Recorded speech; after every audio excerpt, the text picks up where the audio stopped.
Blasphemy is a victimless crime. But killing people for the allegation of blasphemy is a heinous act.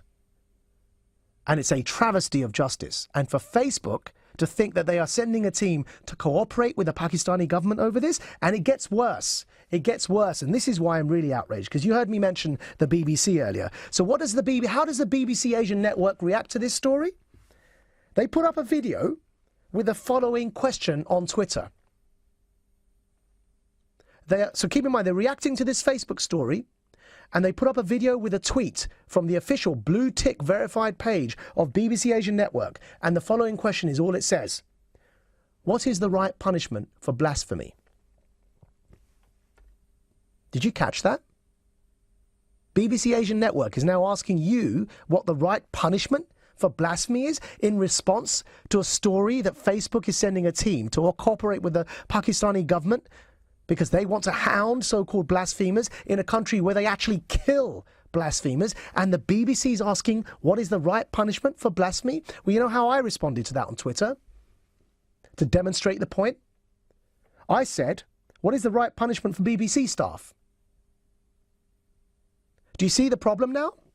Do you see the problem that journalists could even be asking that question? That assumes, in essence, that there should be a punishment for blasphemy?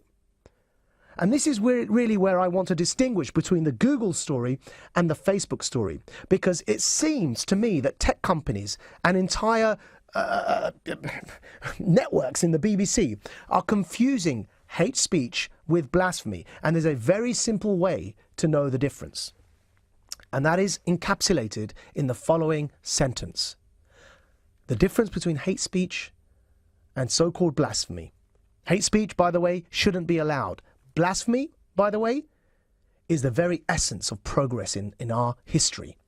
Galileo was a blasphemer. Darwin was a blasphemer. Heck, every prophet of every major religion was a blasphemer when they first came along. We wouldn't be where we are today as modern civilization if it wasn't for blasphemy. Galileo was put on trial for suggesting that the earth wasn't the center of the universe. Darwin was derided for suggesting that we evolved from apes as opposed to being just magically appearing like that as human beings from day one. Something we can laugh at now. If it wasn't for their blasphemy, we wouldn't be here today. So what is the easy, simple way to distinguish between hate speech online and blasphemy? Hate speech being something that must be stopped and blasphemy being essential to the progress of human civilization. And that is the following sentence. Listen up very carefully. No idea is above scrutiny, just as no person is beneath dignity. And that is the difference between hate speech and blasphemy. Scrutinize any idea you want, including my own religion, Islam. Put it through the grinder. That's very different to saying, I want to kill all Muslims.